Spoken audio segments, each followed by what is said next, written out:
पितरों का उद्धार करता है श्रीमद् भागवत।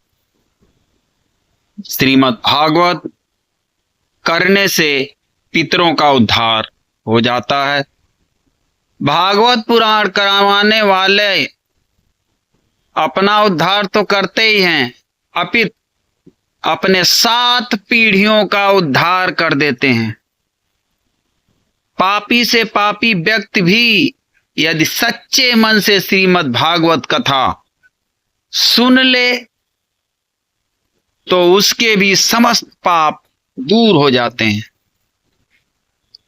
जीवन पर्यंत कोई पाप कर्म करता रहे और पाप कर्म करते करते मर जाए एवं भयंकर प्रेत योनि में चला जाए, यदि उसके नाम से हम श्रीमद् भागवत कथा करवाएं तो वह भी वैकुंठ लोक को प्राप्त करता है।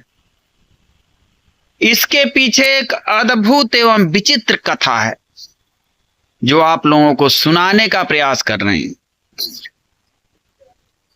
तुंगभद्रा नदी के किनारे किसी नगर में आत्मदेव नामक एक ब्राह्मण रहते थे। ब्राह्मण बड़े सुशील और सरल स्वभाव के थे, लेकिन उनकी पत्नी धुंधली बड़ी दुष्ट प्रकृति की थी। वह बड़ी जिद्दी, अहंकारी और लोभी थी। आत्मदेव जी के घर में कोई कमी नहीं थी, लेकिन उनकी कोई संतान नहीं थी। एक दिन उन्हें स्वप्न हुआ कि तुम्हारी कोई संतान नहीं है, इसलिए तुम्हारे पितृ बड़े दुखी हैं और तुम्हारे दिए हुए जल को गर्म श्वास से ग्रहण करते हैं। आत्मदेव जी को बड़ा दुख हुआ। सोचने लगे कि मेरी संतान नहीं, इसलिए पितरों के दोष से ही मेरे घर में गाय का कोई बछड़ा नहीं होता और ना ही पेड़ पर फल लगते हैं। कहते हैं संतानहीन व्यक्ति के जीवन को धिक्कार है। वह तो इहलोक परलोक दोनों ही में दुख पाता है। एक दिन सब कुछ छोड़ छाड़ कर दुखी मन से आत्मदेव जी सीधे वन चले गए।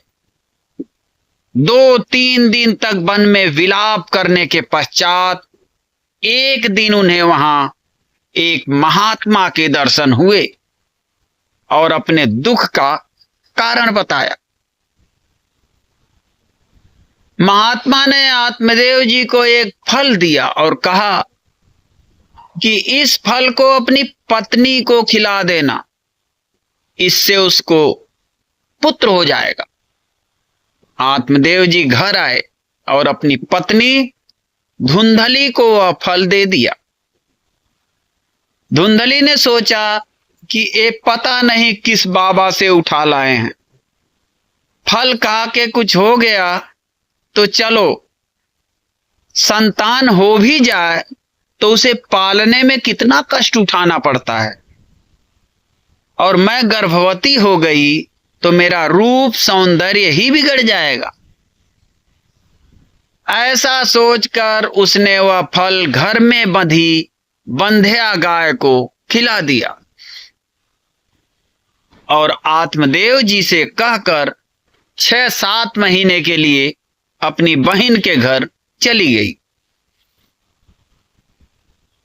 कुछ महीनों बाद बहन का पुत्र लेकर लौटी और आत्मदेव जी से कहा कि मेरा पुत्र हो गया है। आत्मदेव जी बड़े प्रसन्न हुए और धुंधली के कहने पर उस पुत्र का नाम धुंधकारी रखा।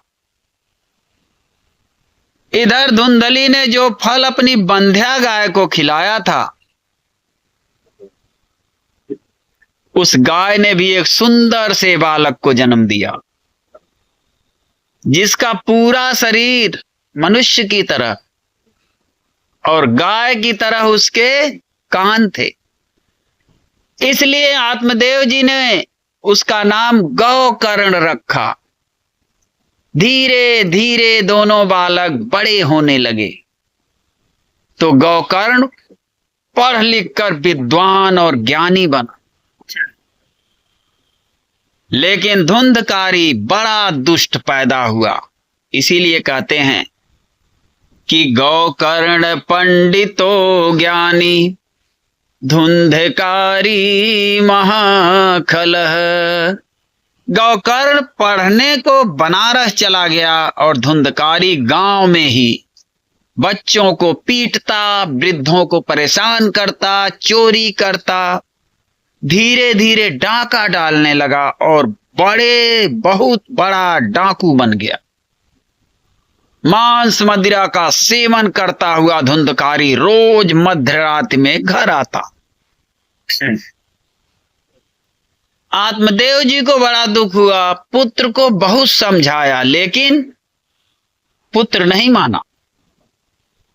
बड़े दुखी मन से आत्मदेव जी सीधे वन को चले गए और भगवान का भजन करते हुए आत्मदेव जी ने अपने शरीर का परित्याग कर दिया।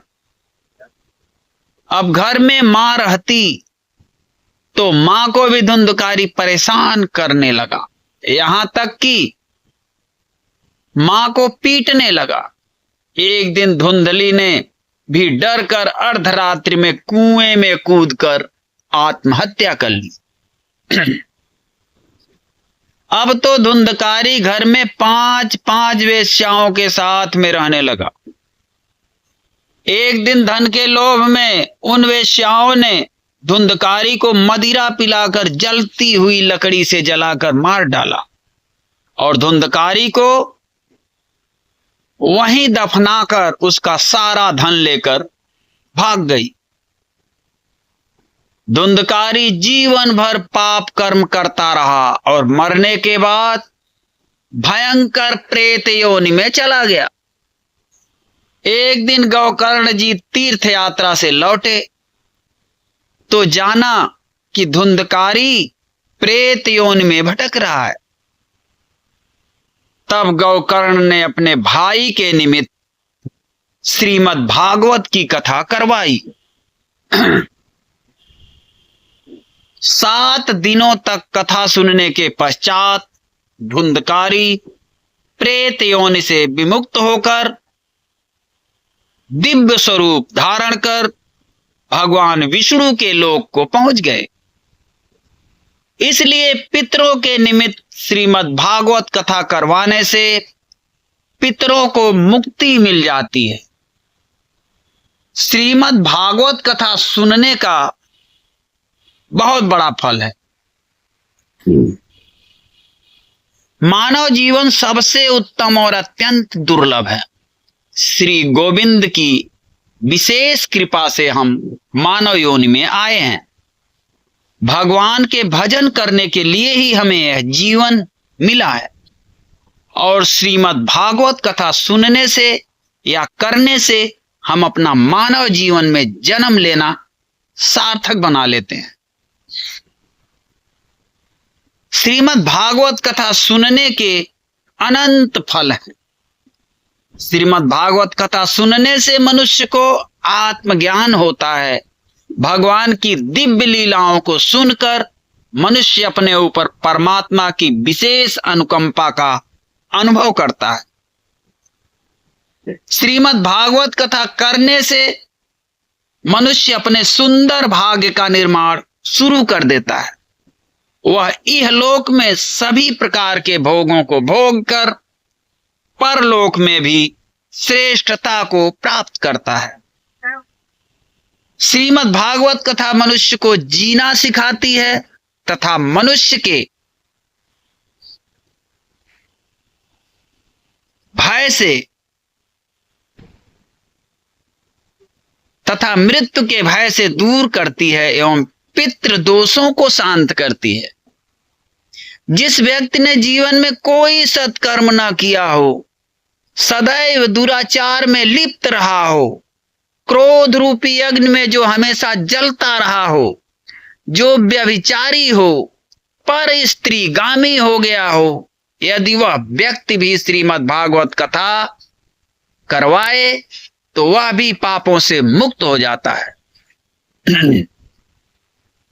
जो सत्य से विहीन हो गए हों, माता पिता से भी द्वेष करने लगे हों, अपने धर्म का पालन ना करते हों, वे भी यदि श्रीमद् भागवत कथा सुने तो वे भी पवित्र हो जाते हैं।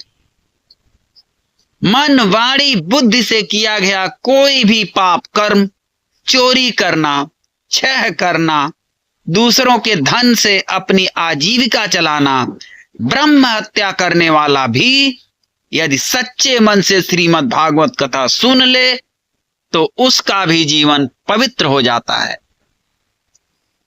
जीवन पर्यंत पाप करने के पश्चात मरने के बाद भयंकर योनि, भूत योनि में चला गया व्यक्ति के नाम से भी यदि हम श्रीमद् भागवत कथा करवाएं तो वह भी प्रेत योनि से मुक्त होकर मोक्ष प्राप्त कर लेता है। श्रीमद् भागवत कथा ज्ञान की थोड़ी सी चर्चा आप लोगों के समक्ष प्रस्तुत किए। इस चर्चा से आपको क्या सीख मिली कमेंट बॉक्स में अवश्य बताइएगा। फिर मिलते हैं ऐसी ही धार्मिक कथाओं के साथ, भजनों के साथ, कहानियों के साथ। तब तक के लिए जय श्री राधे कृष्णा।